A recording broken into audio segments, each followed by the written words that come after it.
plans from investing in financial companies that are engaged in the boycott of energy companies.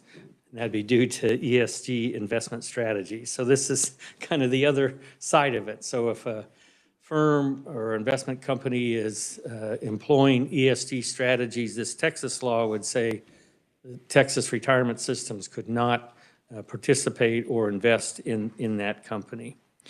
Part of I guess this is sort of an evolving area. There's no sort of clear listing or definition of one for sure what ESG stands for, and then are companies in or out of that sort of criteria. And because of that, so there's some challenges. BlackRock, which is one of the world's largest investment firms, recently has been questioned publicly by officials from Texas about whether or not they're engaging in a boycott due to policies that BlackRock has established in recent years. And then BlackRock responded back and said, no, they were not discriminating or were not, I guess, in terms of their investment decisions, they were not being governed by ESG, that ESG criteria. And so anyway, so there's a lot of back and forth. Is the company employing that ESG strategy? Are they not? And so just a lot of sort of discussion on that front. Some of the other, through the years, for example, you know, as the state of Kansas in terms of Israel, for example, before a vendor does business with the state of Kansas or before we invest, and it's not just Capers, but all state agencies, the vendor or the entity that we're going to do business with has to sign a document that they're not discriminating against the state of Israel. And then that document's filed in a way the transaction can proceed. And so, so anyway, so that's, I guess, one issue, trying to decide. It's an evolving sort of issue, you know, who's doing it, who's not, or what's the definition to make that decision? Are they in or are they out?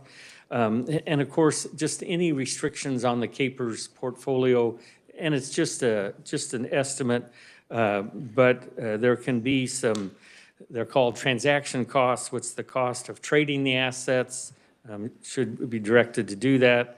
And then there's called tracking error costs, which then are the cost of deviating from the benchmark, because the more sort of criteria that our investment managers have to sort of sort through things to be able to make an investment, it increases their costs. And so we tried to put together an estimate. Should, I guess, on this ESG criteria, for example, on the fossil fuels front, and the transaction costs are estimated to be about 5 to 10 basis points of the market value. In this case, the public equity was about 13.6 billion, and so the tracking those error costs are estimated to be, and the error is supposed to be about 30 to 50 basis points.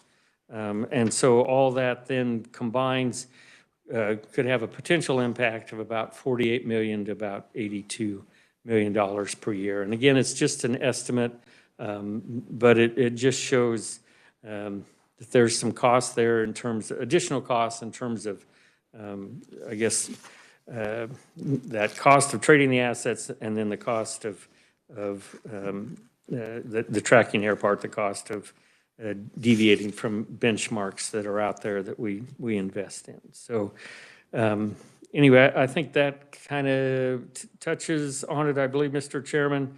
And of course, any limitations that may have some investment restrictions or investment costs ultimately come back to you all in terms of increased employer contributions. So anyway, with that, I'd be pleased to try to respond to any questions. I have a couple, and I would first and fully agree that anything that imposes an additional constraint can reduce risk, but I am yet to see a way that I can enhance return through imposing constraints on portfolios. And my concern with what I had read in the BlackRock 22, I think it was the 22, the 21 was a little more forceful on the net zero. 22 was toned down a little bit, but Yes. I have concerns about the net zero and pursuing the Green New Deal through investment policy of the managers. And some of the things they do say, while they are not divesting from oil and gas, they are asking companies to set short, medium, and long-term targets for greenhouse gas reductions. And they state all markets will require unprecedented investment in decarbonization technology. We need to foster investment in them so they are scalable and affordable. As I read that statement, it says that I am seeking to provide capital more than I am seeking to maximize return. Now, I'm picking the parts of the letter that state that, where other parts say, well, we're maximizing return by looking to the future where we will not have these carbon-based fuels and carbon-based products, be it cement or whatever it is. But my concern is the focus. I both want to have a balanced strategy of investing in industries and particularly in energy. I'm particularly interested in that for Kansas and our energy industry as that balances to meet demands globally right now, but at least here in America. And I want to make sure that I'm not looking for ways to provide capital that goes to other good investments, but I really want to make sure we're focused on the highest and best return. Looking at the Capers portfolio, I don't think we have BlackRock as a manager of managed assets. I think we have them in the TIPS, the inflation-linked bonds, and about $3.5 billion in the U.S. stock index fund. And the question that I would have, and I know that you can't speak for that money manager, but specifically, they have talked about voting proxy shares of U.S. companies in a manner consistent with the net zero investing. And do we vote our own proxy shares, or have we given any direction to BlackRock in how those shares are to be voted if we don't vote them? Thank you, Mr. Chairman. I believe the managers vote our shares for us within the guidelines, the investment guidelines that we provide those investment managers. And then, of course, at some point, in some of those decisions, it probably is their interpretation of our investment guidelines, and then it falls to our staff and our other consultants to make sure they're following those, I guess, general broad investment guidelines. So on that end, I would look to, as we look at policy for investing committee, saying, okay, I want the board to continue, and they've done an excellent job, and I'm in no way questioning the board's focus on their fiduciary responsibility to maximize return to the shareholder. And I don't mean to diminish that in any case, but I would also ask that there be an eye to the way investments are managed and voted that are consistent with the tax base that we have in Kansas that's creating the dollars that are being invested. And that includes a balance of those. We also have wind and solar. I don't mean to exclude them by any stretch, but I would also not mean to exclude the carbon-based industries that we have. And I would say that that would be, as a first step, voting those proxy shares, and as a second step, seeking managers that focus primarily on maximization of return, and where the other important issues of the day are left to other matters, but not investment selection. And maybe something that we need to go deeper in, depending on where all of that goes, but that would be the direct piece on the BlackRock. Are there other questions or comments? Representative Proctor. Thank you, Mr. Chair, and thank you for that rundown, Mr. Director.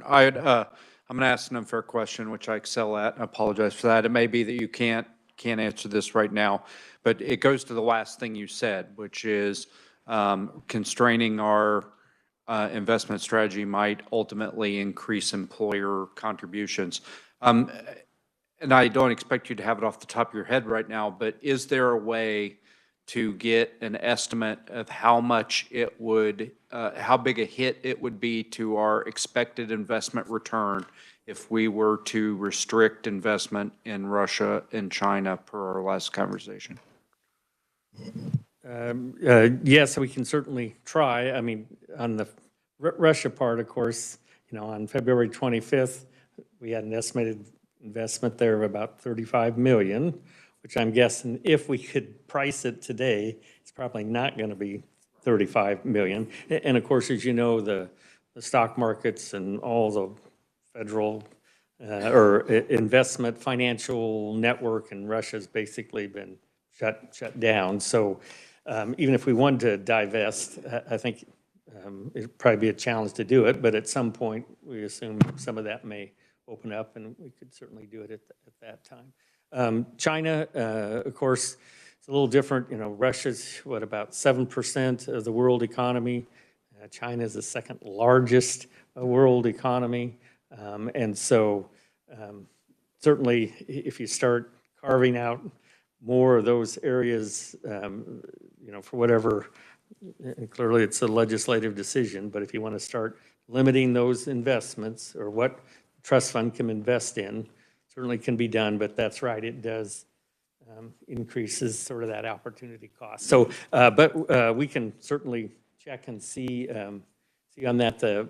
Again, the Russia's kind of in a separate thing because you couldn't trade it, and we're not even sure, exactly the market value, just as things change on a daily basis. But China, we could certainly do some work on that and give that to you, and maybe go with on the Russia, what it was on Russia investments on, I think it was February 25th. But yes, I guess to answer your question, we'll give it a shot. Thank you. And to Representative Proctor's point, I think we will return to the international investing piece as well. So thanks for that question. The other question I'd have on the ESG before jumping back there, are there other managers that are focused in a manner similar to BlackRock? I've heard Vanguard and State Street, but I don't have any evidence other than that ESG was important to them. I don't know that they were requiring companies to set short, medium, and long-term goals, or that they were talking about needing to invest capital to support technologies that would follow decarbonization. I guess I'd have to check on that. I do know that, there's been some passing references, but it just seems like the BlackRock has maybe sort of percolated up to the top in terms of focus. Great, so thank you. And I know ESG has been discussed, and I know the board does focus on return and their fiduciary role to the shareholder, and I'd reiterate, number one, then number two is, while we'll consider the policy perspectives of managers as a net neutral, we, in a tie or a number of situations where they are acting contrary to the interest of Kansas industries, we would look for another manager. To the international question, I think that's an important one. Thank you for the update. Right now, we can't make changes because we're not there. I think we are also at a point where it has been clear that no additional capital will be committed to Russia in any way, shape, or form through either an index or any of our direct managers, and that has been clearly stated to them, right? Yes, that's right, and mechanically, it's not even possible, even if somebody wanted to. So right, but at the current time, we would have from our system a pause on those investments, which likely is happening nationwide, but knowing that that's the case. And then I think some of the other areas had made comments where, in terms of then divesting the assets we have, being careful about that, in that, as Dr. Alexishenko shared with us, right now, who are we benefiting? And if the Russian state controls that market and some of the industries, and perhaps even some of the price, would a immediate sale result in a benefit to the Russian state without any benefit to those who we are seeking to allow relief? And so I would say that as we look to that we look to divest at the, one of the words that is used as the earliest prudent opportunity, but not seeking to really move. And You'd mentioned that at one point, I think Morgan Stanley had moved Russia out of the index, but I assume those Russian holdings are still held somewhere, right? Yes, that's correct. In fact, them and some of the other, they're holding up, establishing separate kind of country-specific, so it'll just be Russia rather than part of the large index. So now if I had 20 million in the index fund, I'd have that 20 million and maybe $1 million that was in Russia or whatever that ratio would be. And if I deployed additional capital to that index, I would put it in the Russia-free portion. So I could continue to do that. To Representative Proctor's point, then we might want to look at that index investing and others in terms of how that might tie us to China or other things versus the ability to do some of our direct investments going forward as well. And committee, if we want to go further on policy directives, keep thinking about how that might look on any of these things. And then the other challenge is the long-term piece of, as the world situation changes, how does that potential law change with that? Representative Riley. Thank you, Mr. Chair. This is just a moot point at this point, but in the future, I'm already seeing that our heads of our presidential staff are starting to try to make reconnections with Venezuela so that we can break their relationship with Russia. And just heads up, I've had some investment background with Venezuela. You do not want to put them back into any portfolio at all either. So thank you. So several things to keep an eye on. Other questions or comments, committee, or information that you would want to, I've had a long list for the director and the staff at Capers this year of information, so they may be tired of that, but appreciate the committee's attention to that topic. Thank you for presenting to us.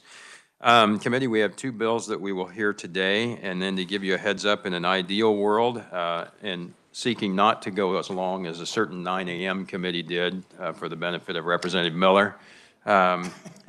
If we are able to work the two bills that we heard last week, which was 331 on the date change and 335, which related to the 1% fee that was paid by some of the associations, including the bankers and the grain and feed group.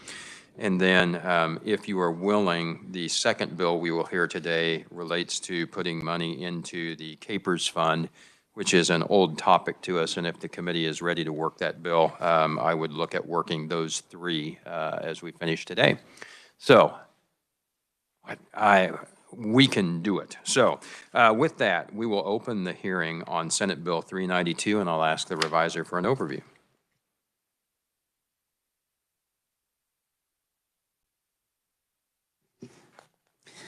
Thank you, Mr. Chair, and good afternoon, committee. Senate Bill 392 is terminating the transfer of unencumbered monies in the Securities Act fee fund exceeding $50,000 to the State General Fund. And this bill is the companion bill to House Bill 2447 that was introduced and heard in the House Judiciary Committee on January 26th of this year. It has not been worked yet. So Senate Bill 392, as I said, terminates the transfer of any unencumbered monies in the Securities Act fee fund exceeding $50,000 to the State General Fund, and it's a result of the settlement reached between the parties in Bloomberg versus the state of Kansas. The bill was passed unanimously by the Senate Committee of the Whole on February 17th, and it was referred to this committee on the next day. So currently under KSA 2021 Sup 17-12A601, on the last day of the fiscal year, the Director of Accounts and Reports transfers from the Securities Act fee fund to the State General Fund all encumbered monies exceeding $50,000 for the purpose of reimbursing the State General Fund for accounting, auditing, budgeting, legal, payroll, personnel, and purchasing services and any other governmental services that were performed on behalf of the Insurance Department, because it houses the Securities Department, by other state agencies. The bill amends that statute by striking the language in subsection A, paragraph 4 on page 1, lines 22 through 29, and in subsection A, paragraph 5, lines 34 through page 2, line 4. And the provisions of this bill would become effective upon publication in the Kansas Register. And with that, Mr. Chair, I can stand for questions. Questions for the reviser? Seeing none, thank you for the overview. And with that, I think we'll move to our proponent testimony, and our first proponent can speak to any fiscal note if he might care to. The Director of Budget, Adam Proffitt, welcome to committee.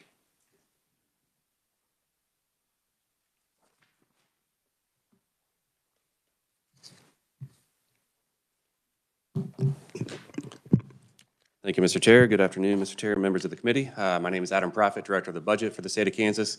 If it's okay with the chair, I will speak to both the fiscal note as well as my proponent testimony, but I'll be sure to separate the two so I don't lose the fidelity of the fiscal note process. So we'll start with the fiscal note. As mentioned, this would stop all of the transfers of surplus balance in the Securities Act fee fund to the SGF, which has been happening for quite some time now.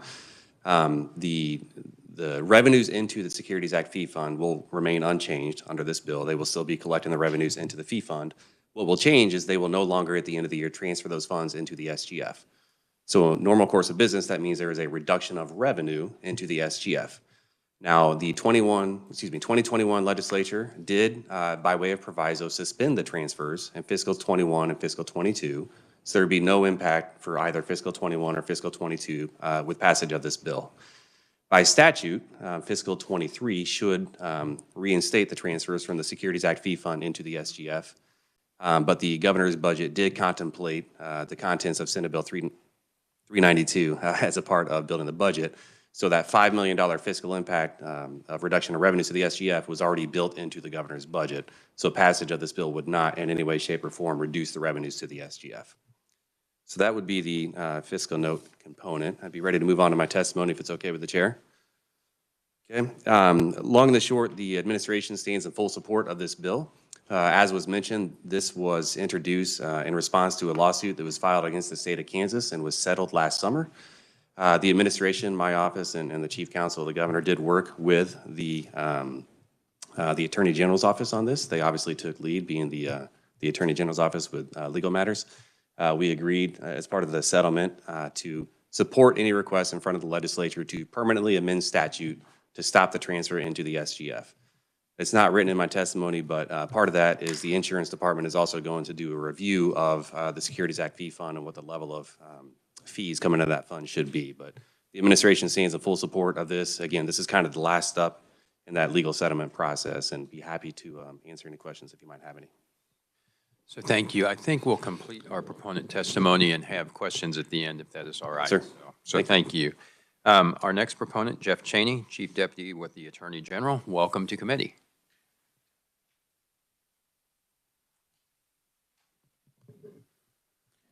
Good afternoon, Chairman Johnson and members of the committee. Thank you for the opportunity to testify in support of the passage of Senate Bill 392.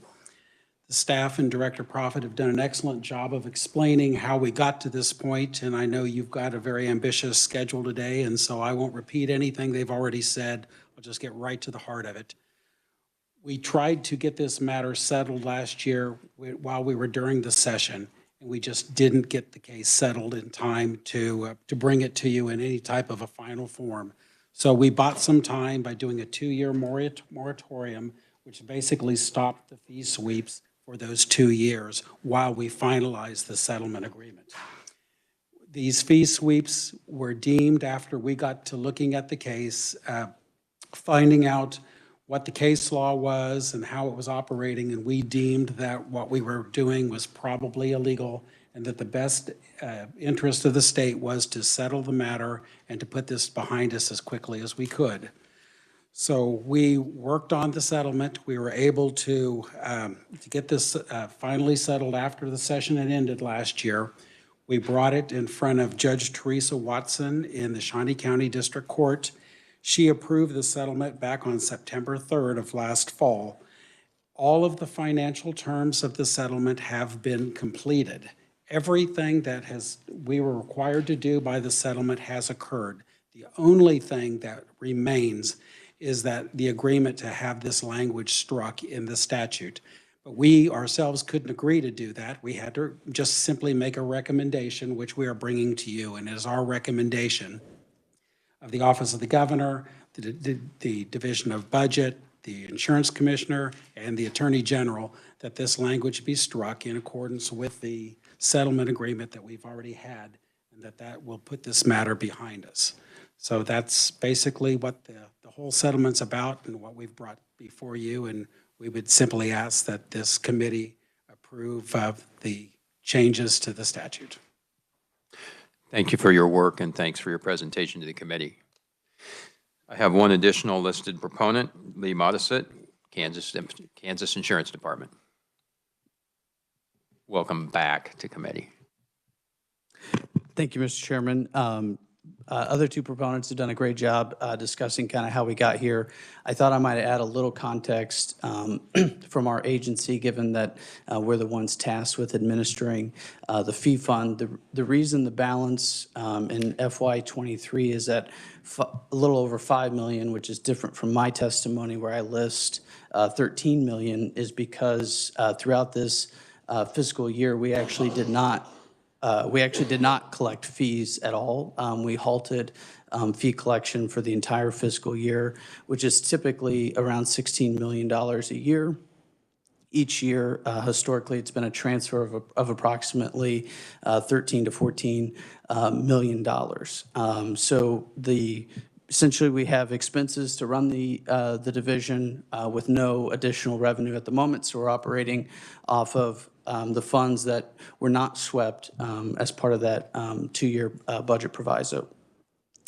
There's, in all likelihood, we also will not collect fees for the next fiscal year. Again, we have a little over $5 million in the bank with a budget that's just shy of, I believe, $3 million, so we'll still have funds there. We are currently undergoing a fee study comparing our fees to the rest of the country, as well as engaging with the industry to say, you know, are we doing everything that you're looking for us to do? Are there additional things that we could be doing? You know, candidly, whenever there's a significant amount of money being transferred to SGF, you know, the division had to be pretty judicious in what they asked for budgetary approval. So we're still going through that process and hope to have something done and completed by this summer. But with that, Mr. Chairman, I'd be happy to take questions as well.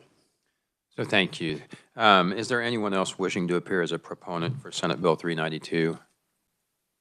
Seeing none, we would move to questions. And Representative Riley, you had a question that I ignored earlier. I'll start with you and then Representative Proctor. Just clarify for everyone in the committee that 5.0 whatever million, that was build up over time of what's left over now. And so if it did get swept, there'd be $5 million swept. That wasn't $2.5 million over the last 2 years. That's accumulated over the years. Is that correct? Well, historically, it's everything but 50,000 has been transferred to SGF. We have not. When did it start, Lee? I'm sorry. When did that start? That was 2 years, right? So the budget proviso was passed last session, and then the halt of the collection of fees took place for this entire fiscal year. So we already had expenditures, and then last year plus expenditures this year is how we're anticipating having at the end of this fiscal year the $5 million ending balance. So we're dealing with 2 years of expenditures with no revenue. So I guess my question is, just to clarify then, so it sounds to me like then over 2 years that you had excess of, could have been swept $9 million each year? It historically is around $13 million each year. And did not your director decide that that was awful lot of money to be holding or transferring, and started making some of those decisions earlier than this? Well, the lawsuit was still ongoing, so it was hard for us to know where that was ultimately going to get settled out. So our decision to not collect fees at all through this fiscal year was in response to that lawsuit, which didn't get settled till after this past legislative session. Well, I'm with you, but on the other hand, it seems like you have unilaterally made a decision without the legislature to not charge fees for 2 years. where unilaterally you could have lowered your fees over the last 20 years so that you would only have $50,000 left over. Is that not true? No, Representative, that's not accurate. And the reason for that is, again, historically, these fees have been collected and then transferred. We still have to go through the budget approval process with the legislature. And so this lawsuit didn't happen over the last 20 years. It happened in the last, 2 years. And so we could have collected the fees for this entire fiscal year, but we'd be looking at having 16 million plus 5 million. On the insurance side of the house, we already get lots of questions about why do we have such a large ending balance. And so it didn't seem prudent to collect fees with such a large ending balance. I'm with you, but again, who unilaterally made that decision to quit making those fees? Did the legislature give you authority to quit taking fees for the last 2 years? Who did that? There's provisions in the securities statutes that address the Securities Commissioner's authority to collect fees and what those rates are. So at the same time, that authority could have gave the insurance commissioner over the last 3 years the ability to readjust those fees without coming to here. Representative, the lawsuit wasn't settled, so it would have been premature to do that before the decision in the lawsuit had taken place. Okay, thank you. Appreciate it. Representative Proctor. Thank you, Mr. Chair. I want to just make sure I understand what it is that you said. You said that the annual budget to run your department is approximately $3 million. Is that correct? For the Securities Division, yes. Okay. So the fees only.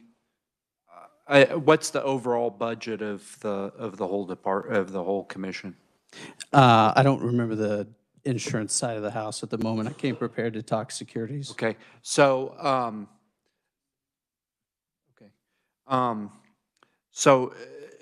to the regulatory authority, what authority do you have to set your own fees, and what authority is retained at the legislative level? That's a good question, Representative. I'll have to get you the specific statutes. The security side of the house is a little bit different than the insurance side. So, and I know by the nature of the securities regulation, there's a lot of deference to the office of the Securities Commissioner. So I don't know that exact answer. And then I think my final question is, how much money comes out of the general fund to fund your commission? It's all fees, or it's all fee-based, which is the premise of the lawsuit. The folks in the securities industry that brought the suit said, we pay fees, we're happy to pay fees, but we pay it to regulate the industry, not to subsidize the state general fund. So really, we're depending on the commissioner to decide to set the fees in a way that you're not taking in more than it costs to not, build up this 13 million a year or whatever it is that you were giving back to us before. Yeah, as a general principle, that's the objective, hence the fee study and the engagement of the industry as to what they would ask of us as well. The unique challenge with how, similar to the insurance side, there are thousands of folks outside the state of Kansas who pay registration fees to do business in the state of Kansas. And so at the core, there's also this fundamental principle of, can you make sure that you're best protecting Kansans and working on behalf of Kansans, knowing that just by the sheer volume of folks, you can't reasonably make the fee so low that just because of the volume, there's still going to be some sort of surplus. And the question is, how do you best manage all of those competing things? And that's what we're in the process of figuring out. Mr. Chair. Thank you. Further questions? So I don't want to belabor too much, but perhaps even we are blessed with talent on both the research side and even a former research director that might be in the room somewhere. I think in general, the agencies do direct setting their fees and have the authority to do that, and our oversight is through approving that budget each year in our budget subcommittees. So I think that's the general approval process. I agree in terms of getting the specifics to securities is great, but thanks for the questions through that end. As I look to it, this passed unanimously in the Senate, which doesn't tell us everything about it, but the lawsuit directs us that this is something we need to correct. And therefore, the rest of the questions I have aren't terribly relevant, but I am trying to get my head around, is it 13 million or what is that transfer number? It sounds like it has been 13 million in the past, and that's the number we might want to work from, and I don't know if we want to true that up to the fiscal note number or not. If there's anything that either you or Director Profit has to get me firmer on one number or the other. Certainly, Director Profit can add additional context, but when I read the fiscal note, that prompted questions because I had been talking to legislators and saying 13 million, and obviously there's a huge difference between 13 and 5. That has to do with the balance that would be at the end, that would be in the fee fund at the end of FY23. So if this is not passed and the fee sweep were to take place, what the projected ending balance in that account at FY23 is $5 million. So when you get to FY24 and on, that's where you'd be back into the 13 million range. Thank you for that clarification. I appreciate it. Again, somewhat academic as we look towards where the lawsuit currently has us in this issue. So other questions, committee? Seeing none, thanks to all for their testimony. Is there anyone wishing to appear as an opponent of Senate Bill 392? Anyone neutral?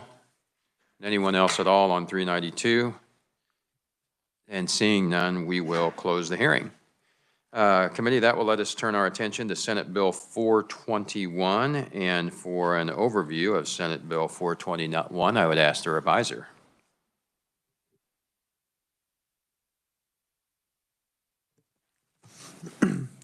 Thank you, Mr. Chairman. Senate Bill 421 would transfer $253,866,022 in fiscal year 2022, so in the current fiscal year, from the State General Fund to the Kansas Public Employees Retirement Fund. That's the Keepers Trust Fund. The transfer would be for the purpose of making full payment of reduced employer contributions from the Keepers School Group employers that occurred in fiscal years 2017 and 2019. This is, as the layering payments, as has been described, that's about 25 million a year paid off over the course of 20 years. This would just be kind of an acceleration and payoff of those layering payments to then extinguish that debt, that payment schedule. The bill also amends KSA 744920. This is the employer contribution statute, strikes the language that requires those additional level dollar keepers layering payments over 20 years. Those would no longer be necessary due to the transfer. To make the transfer during fiscal year 2022, the bill becomes effective upon publication in the Register. The Senate made no amendments to Senate Bill 421 and passed the bill 40-0 on February 23rd of 2022. And I can stand for any questions. Any questions for the reviser? Representative Ornberger. Thank you, Mr. Chair. Quick question. Where did this large amount of money come from, that number? This number, the 253 million? Yes. I believe that's the number that was been calculated through the budget office and the Capers to fully pay off those remaining layering payments. Okay, thank you. I'm new to the committee. I do not know this. So thank you. Other questions? And if not, thank you for the overview, and we'll continue to talk a little more about the 253 number. So with that, the fiscal note is fairly clear, so we will move to our proponent testimony with Director Conroy.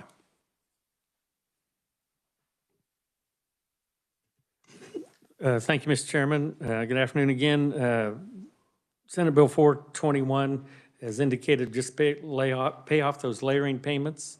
You may remember this was part of a previous bill you passed this committee, 2561, that had two parts. It was $1 billion extra for Capers, but the first $250 million roughly was to pay off these layering payments. So the subject matter has been dealt with by this committee earlier this session, and that's right. So there, as David indicated, these were missed payments. Subsequent legislature decided that those missed employer contributions to Capers should be paid, and so they were sort of put on the credit card, pay over 20-year period, and we're charging the 7.75%. 5 payments have been paid on, let's see, the $64 million missed payment, and 3 payments have been made on the other one, the $194 million. Our actuaries already calculated this in, if you may remember, since the law says that the legislature will pay it. So the payment of this has already been reflected in the actuarial calculations. But of course, once the Capers has that money, we're able to invest it rather than waiting for. The annual payment is then $25 million a year roughly that the legislature is paying to pay for those missed payments. Of course, once we have those funds, we can invest them right away rather than waiting for that $25 million a year for the balance of the 20-year time period. So, the current balance is $425 million. If you prepay the 254, that saves you then, you collectively, the state, $172 million in effect interest payments over those remaining years. Plus it frees up then roughly $25 million a year in your budget deliberations process. I think the budget director could find a place for some of that $25 million to go if he had the opportunity. So it's layering payment just accelerates its obligation. It's part of the debt. State's paying it. This just accelerates that payment and pays it off earlier, saves you $172 million in interest costs. Thank you. Questions for Director Conroy? Representative Proctor.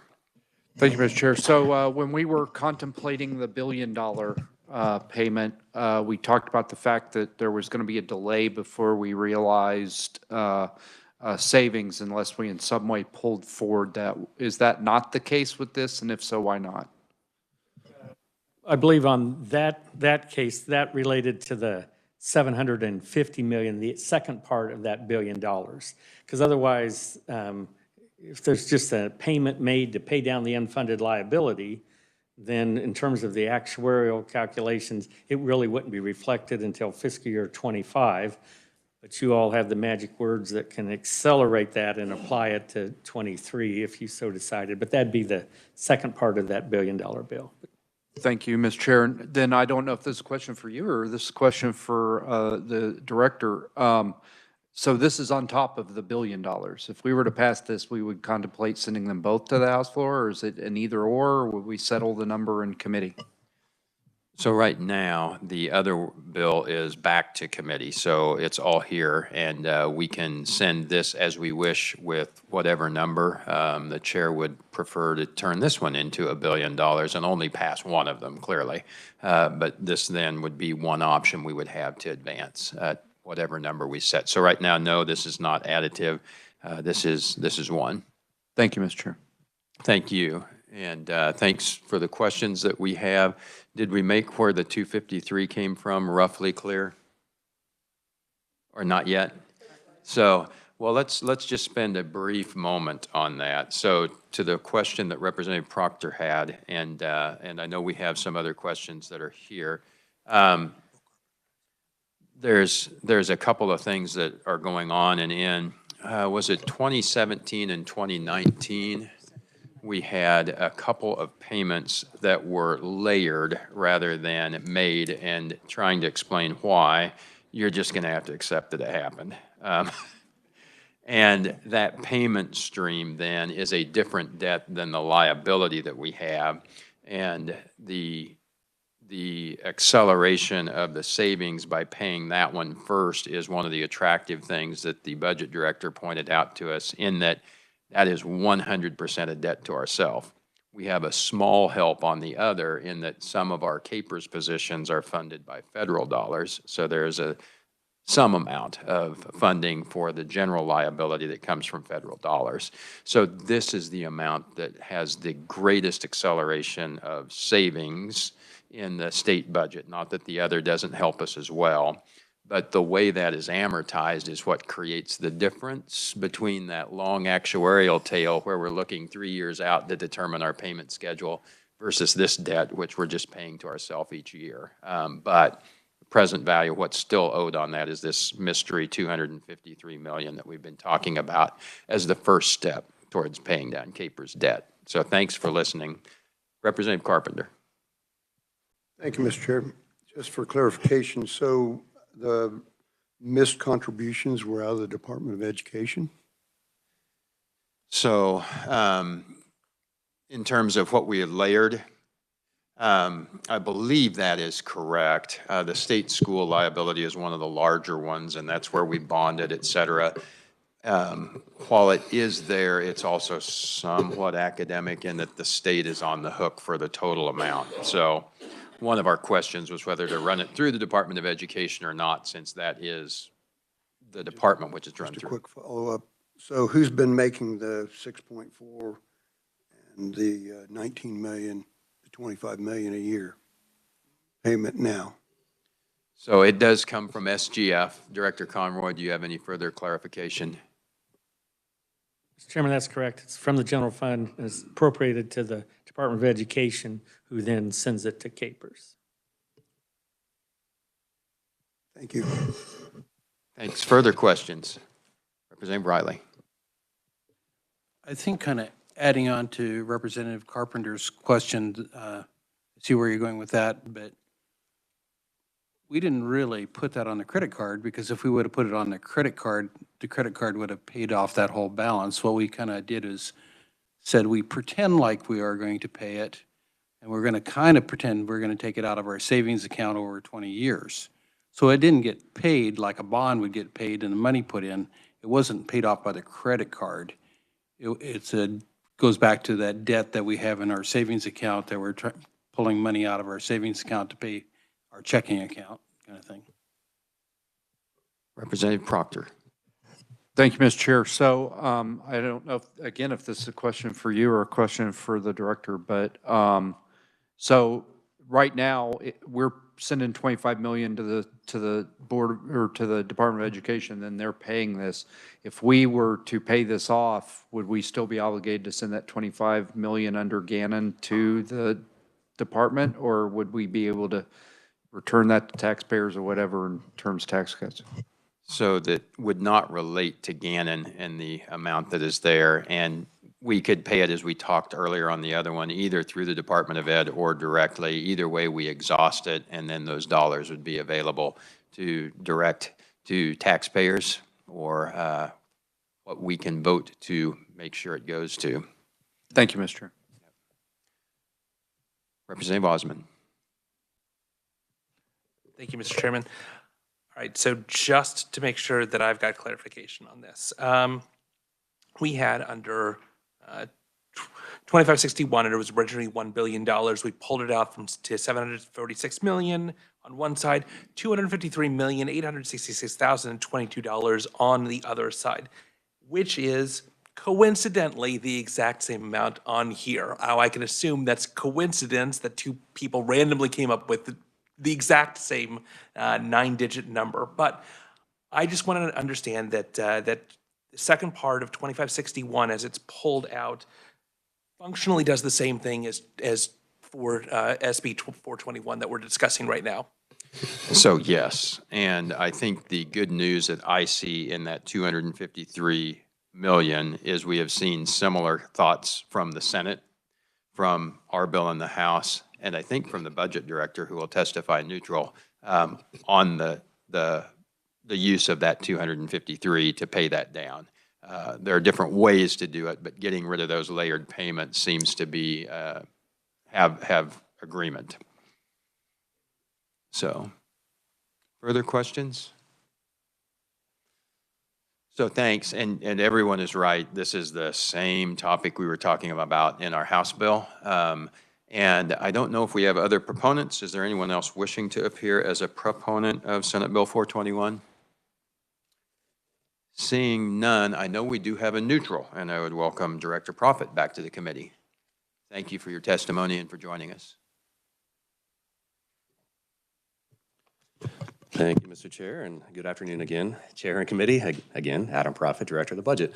I am here as neutral on Senate Bill 421. Full disclosure, sometimes you hear a neutral testimony and you can kind of see right through it and see that maybe it's proponent or opponent. That is the case with me today. I am in full support of the concept of what's happening in 421. There is one slight piece that we discussed a couple of weeks ago is the only reason I am neutral.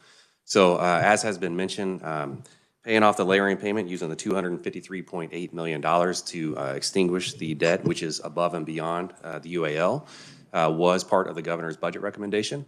It does immediately free up $25.8 million, 100% SGF in fiscal '23, and it saves $172 million over the course of the remaining term.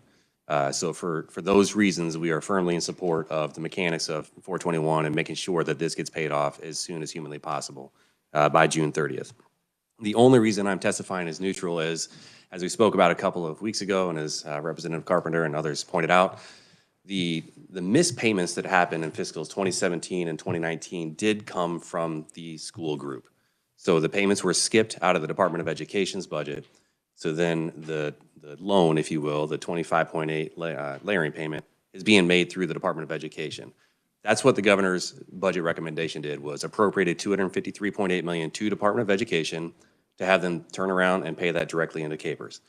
The reason for that is because it cleans up from an accounting standpoint. It matches up payment with missed payment, right? So it's just clean. It gets everything where it should be. This bill, as you guys know, just does a revenue transfer straight from SGF to Capers. The net effect is 100% the same. It goes to Capers. It eliminates the layering payment. We save $25.8 million next year, $172 million over the course of the next 16 years. So no change there. But our preference was to have it run through Department of Education, just so, again, we're matching up the payment to the missed payment. As it relates to Gannon, this will have no impact on Gannon. It's not part of the school finance formula. Capers certainly is, but the layering payment going on top of that, it shouldn't have any impact on Gannon one way or another as we move forward. So there's no concerns with paying this off and having the 25.8 come out next year. And with that, Mr. Chair, I'd be happy to answer any questions. Thank you. Thank you for your testimony. Are there questions, committee? Representative Carpenter. So could you just put a check in that box that it was paid? So we will recognize it. I think that was sort of tongue in cheek. But yeah, we will recognize the payment clearly and recognize that it's there. From a pure accounting, and I'm not an accountant, but from a pure accounting practice, it will show as a revenue transfer. It won't show as paying off the state school. But again, the net effect is the same. It's just from research, when you get a couple years down the road, you'll see that a missed payment happened and the missed payment didn't go through the normal channel. Okay, thank you. Further questions? Seeing none, thank you for your testimony. Is there anyone else wishing to appear neutral on Senate Bill 421? Anyone opponent? And anyone else at all on 421? And seeing none, we will close the hearing. So thanks to all for their testimony on that. Committee, I'd like to turn our attention to working bills. And since we just talked about 421, I would be interested in continuing with that. I would like the wishes of the committee, and if there would be a motion to consider that currently. Representative Neighbor. Thank you, Mr. Chairman. I move that for the purposes of discussion and getting this to the right location, I would move approval of Senate Bill 421. First, ask for a motion to suspend the rules. I would ask for I'm asking for a motion to suspend the rules and bring up Senate Bill 421. So thank you. Moved by Representative Neighbor, seconded by Representative Berquist. Any discussion? If not, you may close. I close. Heard the motion by Representative Neighbor to suspend the rules. All in favor signify by saying aye. Aye. Opposed, no. Ayes appear to have it. The ayes do have it. Thank you. Thanks for working through that. On the bill, Representative Croft. Thank you, Mr. Chair. I move the committee recommend Senate Bill 421 favorably for passage. Second. Seconded by Representative Neighbor, and we are on the bill. Discussion on the bill? There is an amendment. If Right. the reviser would distribute the amendment.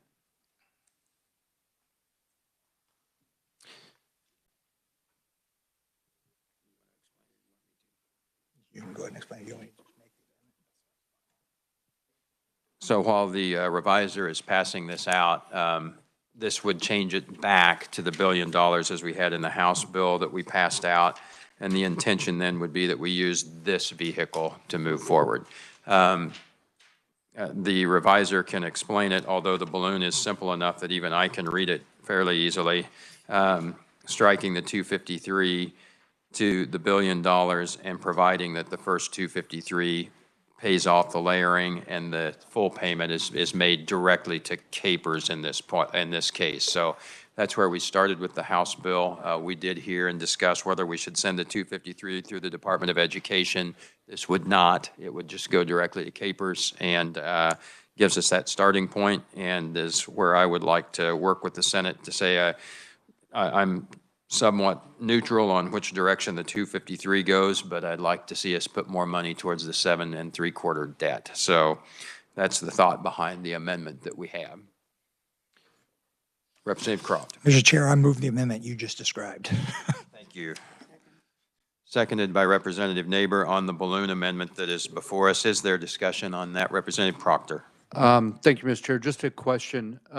In what way will this differ from the House bill? Will it have to go to conference to work out some language, or is it exactly identical with this amendment? So this would be, I don't know if it's exactly identical in wording, but it is exactly identical in intent as the original House bill. However, we did amend the House bill to direct the 253 to the Department of Education, so it does not do it as we initially passed the House bill, but as we initially wrote it. Therefore, what would happen, we've got to pass it on our side, and then because we changed it, it goes to conference, because their bill was at the 253. Thank you, Mr. Chair. It could go to conference, but if they don't agree. Oh, yeah, actually, you're right. It doesn't go to conference necessarily. They could agree on their side and continue forward. So thanks for catching me on that. Representative Dodson. Kind of being mindful of all the big numbers out there. 2 billion for this, 1.1 over revenue, 450 million, 425 million, $1 billion for Capers. Do we have any kind of indication from the Senate whether or not this will be digestible to them? I just want to make sure that we get something done this term. And my assumption is you probably already know the answer, but I just want to, for the committee, I'd like to get some assurance. So I don't know the answer. I can speculate. There are some that would look to more. There is another bill that went through Ways and Means that staged some number in. Did that amount to $1 billion over time that they were doing? So there's definitely appetite for it over there. I'd say more than anything at this moment, since it would go to the Senate, I would desire the greatest difference I could to negotiate to whatever that number needs to be. This is where I want to be. And I hope that all of our revenue and other numbers support a reduction of debt in this size. And so that would be my intention to carry forward. So thank you. Representative Osmond. Thank you, Mr. Chairman. My question was somewhat similar to that one. I just wanted to find out why they selected $253 million as opposed to $1 billion as we're looking at, and where they were in negotiations on the Senate side. So I don't know the negotiations on this particular bill that was there, but I think it was moving that first step of paying off the layering, and that was, I don't know if they looked at more at the moment this one was passed, and given that there's more than one bill on this topic, I don't know if they have a consensus yet on their Senate position overall. Representative Neighbor. Also, just a point of clarity, the bill that we sent out did not make it to an exempt committee. So for all reasonable purposes, it's dead. So this is our second bite at the apple, and It's putting in what we had before so that we can get this passed. It's another vehicle to get there. So Representative Riley. Thank you, Mr. Chair. I'm in complete agreement with you on this amendment. I would just think that, we had this discussion before, that the discussion really accountability-wise, I think it needs to be through the Department of Education so that everybody knows that we paid that bill. Now, that would be my adjustment on this because, and I'm not going to make a motion on that. I'm just saying that's, I wish you would have had that on there. Thank you. Thank you. Representative Croft? Okay. Any further questions? So, and again, as I said, I'm comfortable either way with that, and that is one where there seemed to be more of a desire on their side of just making the one payment direct. I hear what the director tells us in having the neatness of that accounting piece. My primary objective would be get it paid off. So, thank you. Further discussion?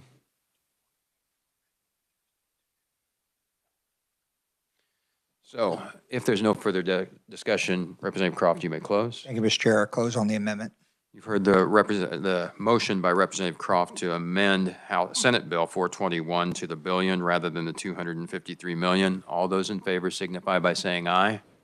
Aye. Opposed, no. Ayes appear to have it. The ayes do have it. We are back on the bill as amended. Is there further discussion? Representative Neighbor? Thank you, Mr. Chair. As a conceptual amendment, I would like to put the part where the money goes to the Department of Education. We may not all be here in 4 or 5 years, but our researchers are going to be, and it just makes it cleaner for the budget department, no matter who that director is, and also makes it easier, I think, on staff. And with that, I would move that we add in the check goes to the State Department of Education. Motion by Representative Neighbor, seconded by Representative Riley. I think the conceptual amendment is clear in that, would that language be similar to language we had dealt with before?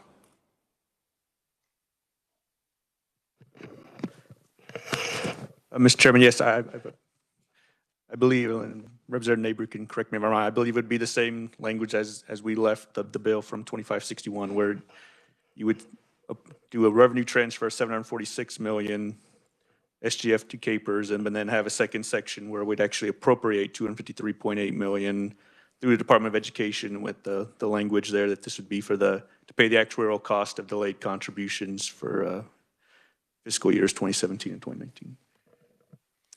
So, discussion on the amendment. So either way, we pay it off, and that's the important piece to me. I'm comfortable sticking with where we are without the amendment, but we will take it up with the Senate as we move forward and hope that we can get the amount through the House, which is the most important thing. There's no further discussion. Representative, you may close. Thank you, Mr. Chairman. I close. Heard the motion by Representative Neighbor to amend Senate Bill 421 to send the 253 through the Department of Education. Those in favor signify by saying aye. Aye. Opposed, no. Ayes appear to have it. Ayes do have it. Motion passes, and we have the amendment for the 253 to go through the Department of Education. Further discussion on 421. Representative Proctor. Thank you, Mr. Chair. I'd just like to, once again, as I did with the previous House bill, give a bit of a pre-explanation of vote here. I promised my constituents that the excess tax revenue that we've taken in over the last year, I would return that to them in tax cuts. And so I think this is a great vehicle to bring one-time money, which was the complaint of the current administration, that this is one-time money, you can't give it back in tax cuts. It's a great way to turn one-time money into every year money. And so if this does come to the floor, I intend to bring an amendment to pull forward all the savings and return it in tax cuts, and that's why I'm going to vote for this bill. Thank you, Mr. Chair. Further discussion?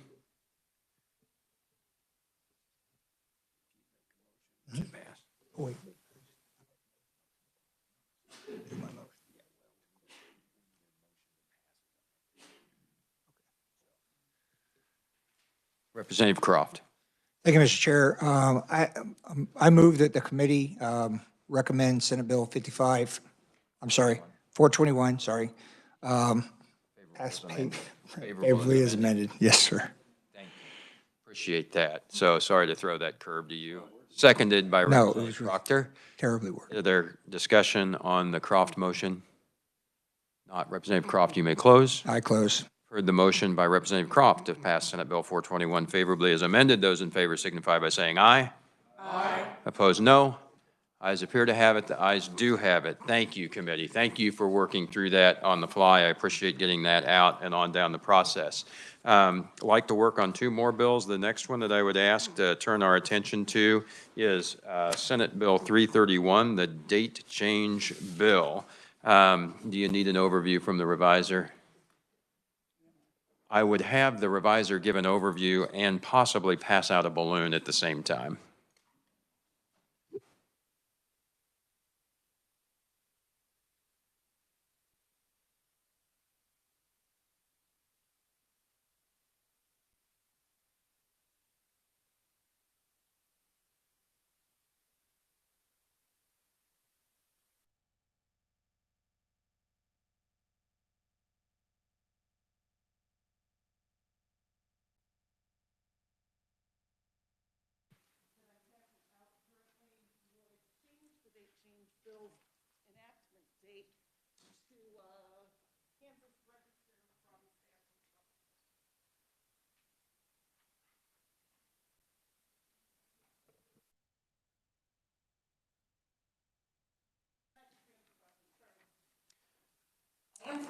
Yes. So walking through that, the goal would be to pass it. There was some other discussion we had about coming up with a permanent change. I would, while that could be done, I didn't work on that just want to make sure there's never an unconstitutional delegation and the use of the vehicle can also be useful. So I didn't pursue going further down that route, but I did want to change the enactment date, and that's what we have before us. Are there any questions on what we're trying to do there? If not, I would ask the committee's wishes on the bill. Representative Neighbor. Thank you, Mr. Chairman. I would move that we pass Senate Bill 30, passed out as amended. 331, So passed out as amended. Well, maybe just start with passing it out and then do an Passing it out. amendment to We'll it. do the other, okay. Yep. So I will move that the committee pass out Senate Bill 331. 331 favorable, seconded by Representative Arnberger. So any discussion? Might make a discussion of an amendment. Representative Croft? Thank you, Mr. Chair. The amendment, as you described already, to change the date. So I have an amendment, and I move that we pass that amendment. Motion to change the enactment date by Representative Croft, seconded by Representative Arnberger. Questions on the amendment? Not. Representative, you may close. Close. Heard the motion by Representative Croft to amend. All those in favor signify by saying aye. Aye. Opposed, no. Ayes appear to have it. The ayes do have it. We are back on the bill. On that, I'll go to Representative Croft. Oh, Representative Neighbor. Okay. Thank you, Mr. Chair. I move that the committee pass out Senate Bill number 331 favorable for passage as amended. Heard the motion by Representative Neighbor to pass we're on the motion. Am I closing at this point, or do I need a second? Yeah, okay. Whew, I was jumping to a vote there. So seconded by Representative Croft. So discussion on that motion. And if not, Representative, you may close. Thank you, Mr. Chairman. I close. All right, now I'm to the point. You've heard the motion by Representative Neighbor to pass Senate Bill 331 favorably as amended. Those in favor signify by saying aye. Aye. Opposed, no. Ayes appear to have it. The ayes do have it. Thank you, committee. The motion passes, and so does the bill. That brings us to Senate Bill 335. I think most of you remember this one, but I would ask the reviser for an overview.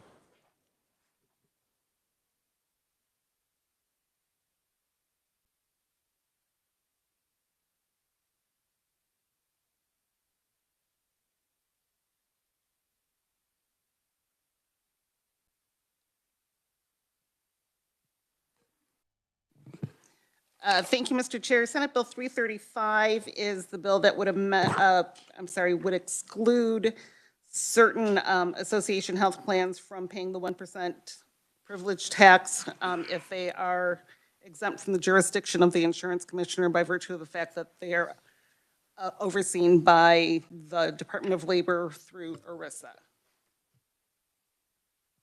Any questions for the reviser? Not, I would ask the committee's wishes on Senate Bill 335. Representative Croft. Mr. Chair, I move the committee recommend Senate Bill 335 favorably for passage. Seconded by Representative Riley. Discussion. If there is no discussion or questions, Representative, you may close. I close. Heard the motion by Representative Croft to pass Senate Bill 335 favorably. All those in favor signify by saying aye. Aye. Opposed, no. Ayes appear to have it. Ayes do have it. Motion and the bill pass. Thank you, committee. I'm willing, if the committee wants to jump on, I mean, heaven forbid that I end 15 minutes early. If the committee would wish to work 392, I am open to that. If there's a desire to look into anything further, I'm open to whichever. So Representative Neighbor. Thank you, Mr. Chair. I move that we emergency up Senate Bill 392. Suspend the rules. Suspend the rules and pass 392. Seconded by Representative Riley. Discussion, questions, concerns? Want to make sure everybody's on the same page. This one we hadn't heard before, so all right. I like the idea. Glad you do too. Representative, you may close.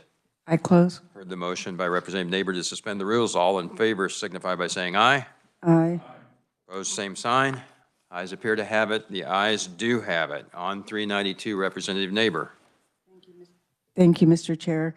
I think we had a good discussion on this bill, and certainly brings us in to the 21st century, and it cleans up some language. So with that, I will move that committee pass out favorably Senate Bill 392. Seconded by Representative Riley. Question or discussions? Representative Miller. Do we dare put that on the consent calendar? Pass the Senate 40-0. Has not. And I move that it be put on the consent calendar. I'm not.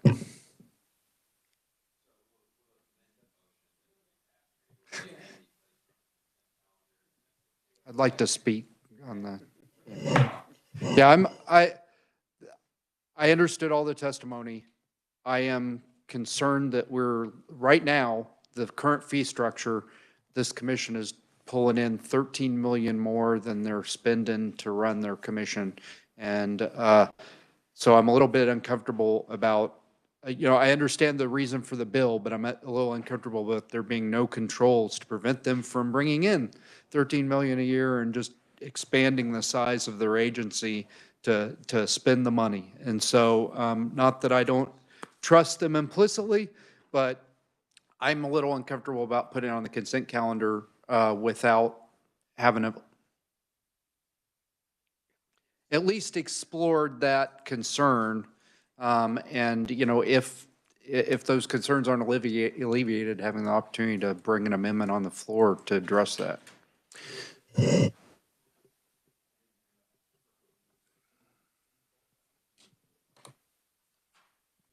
Good. But to the concern, and what concern we address here and other places, Representative Carpenter, I might pick on you for just a moment. So I think our question is in response to the judicial settlement that is there that we're working through at the moment in this bill. And if I am a fee-funded agency and I come before a budget subcommittee, is that generally where my oversight of fees and a discussion of what those fees might be would be held? Yes, I believe so, and also the insurance commissioner is an elected position. So if she's not charging the proper amount of fees, there's a way to remove her.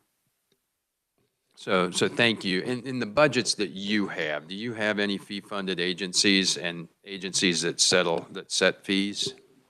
I have a few, Board of Nursing, and I think that's the only one I have, and pharmacy. And would those, and I'm sorry to put you on the spot for everything, but if you review those fees with them and that budget, is there some discussion at that point? And would that be the point to have our oversight to say you're 13 million high? And it would be in my committee. So, you know, that's the real check and balance for fee-funded agencies is through the budget process. so And some of them need to raise fees on the other side of that too. But we watch their fee funds pretty closely. And they do too. So thank you. Representative Proctor.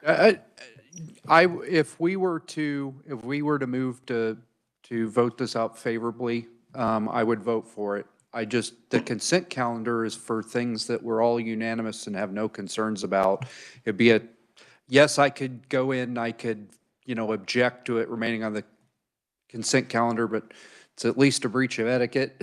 I think that I would like to have this brought to the floor so that we can discuss it. Again, my concerns may well be completely unfounded, but I heard about this bill for the first time when it appeared on the agenda to be talked about today, and I'd like to talk to some people that know a lot more about this than I do before I just put it up on the consent calendar to be passed by acclamation without ever having a debate on it on the floor. Thank you, Mr. Chair.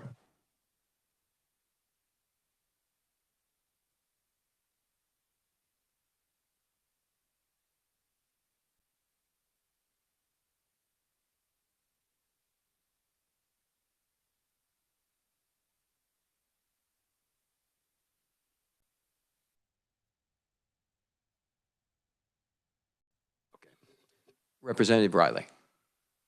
Yeah, after the discussion, I think I'm going to withdraw my second. Okay, well, that puts us back to where we have to be then, I believe. I was trying to figure out whether we could do a straw poll or go back. Withdrawing the second, I might go back and say our initial motion is to pass 392 favorably. That is correct, sir. So we'll go to that motion. I withdraw my amendment for motion to put it on the consent calendar. And I want to add something to part of this, and I don't know if you're on any budget committees, you very well may be. Okay, when you're on those, different groups bring you their budget, and you discuss what they are bringing you. Department of Cosmetology, Nursing, Judicial, all of those come before different committees. During that time, they will offer and say, this is how much we're behind. This is why we need to go up. But what that does is it sets a ceiling, and they can go up to that amount. They don't always necessarily do that. It gives them room so they're not coming back this year, next year, and the next year. I was on general government budget, and that's how that process works. It can also be denied, but then it goes from there to appropriations. Appropriations does not always approve what comes out of the budget committee, frankly. They look at it a little bit different because they're looking at the big picture. But this agency has not been sitting on that money. Those fees were derived based on need and a lawsuit. So they're coming to you now and saying, we don't need that. We want to clarify that. We want it in statute, so we're not in that position. So they're cleaning up their fee schedule, plus they're doing a fee study. That fee study is going to tell them whether they're charging too much or not. And they'll bring that back. It'll be going to budget and appropriations is going to see all that. The reason I did that was to explain the process. It's being looked at. It's not just being taken for granted that they said something. So, thank you, Mr. Chairman. So thank you, and I think we may have some additional points from the department as well, and then back to Representative Proctor. Thank you, Mr. Chairman. I always hesitate to give information on the fly, but I'm gonna, excuse me, I'm going to do my best. So this is from our Assistant General Counsel. He's our lead attorney on the security side of the House. So he says, in general, statutory structure is similar, provides a maximum fee that can be charged, KSA 17-12A410. Also provides that administrator establishes fees by rules and reg, KAR 81-3-2 and 81-14-2. Our fees have changed very little in the last decade. Candidly, some of that might have been a legislature's reluctance to lower them, given the sweep and ability to subsidize SGF.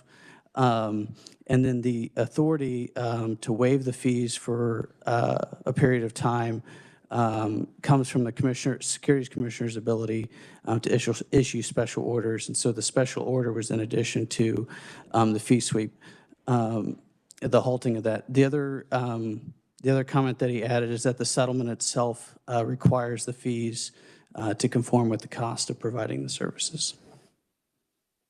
Thank you for the additional information. Representative Proctor. Thank you, Mr. Chair, and I appreciate the previous representative's comments. And my concern was, as I understood the conferee to say, this commission is entirely fee funded and gets no money from the state general fund. So the budget office would not, or a budget process would not have the ability to affect their operating costs because they are fee funded. And I appreciate that last comment that part of the settlement was that the fees had to be adjusted. And again, my concerns may be completely unfounded, but I'd like the time to explore those and hear the debate on the floor and have everybody else hear the debate on the floor. Thank you, Mr. Chair. We have a few minutes. Are there still wishes for the committee on 392? Representative Croft. Mr. Chair, I move the committee recommend Senate Bill 392 favorably for passage. Seconded by Representative Riley. Questions or discussion? Representative Miller. Could that include Representative Proctor carrying the bill? Done. Good.